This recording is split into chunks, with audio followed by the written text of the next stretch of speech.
সিদিনা সি ওলাই গৈছিল চহৰমুখী হৈ। তাৰ লগৰকেইটাই তাক সুধিছিল, ক'ত যাৱ তই ইমান সাজি কাচি? সি তেহেঁতক কৈছিল, অভিমান ভাঙিবলৈ।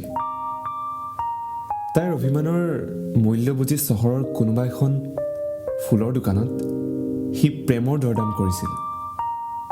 ফুল তাই বৰ ভাল পায়, লগতে ৰঙা ৰং তাই বৰ প্ৰিয়। তাইৰ দুহাতত ৰঙা ৰঙৰ খাৰু ধুনীয়া লাগিব বুলি দোকানৰ পৰা লৈ গৈছিল। মুঠতে অভিমান ভাঙিব লাগিব আজি। সেইমতে সি তাইক লগ পালে। তাৰ হাতত ৰজনীগন্ধা ফুল আৰু খাৰুবোৰ দেখি তাইৰ মাতটো বৰ অস্পষ্টভাৱে ভাহি আহিল। অনুৰাগ। সি একো নকৈ উপহাৰ দি আগবঢ়াই দিলে। এয়া লোৱা, তোমাৰ কাৰণে আনিছোঁ। তোমাৰ প্ৰিয় ৰং ৰঙা আৰু প্ৰিয় ফুল। এতিয়া অভিমানৰ ডাৱৰখিনি নুগুচাই হ'ব নেকি মোৰ মূৰৰ পৰা? অভিমান ভাঙিবতো।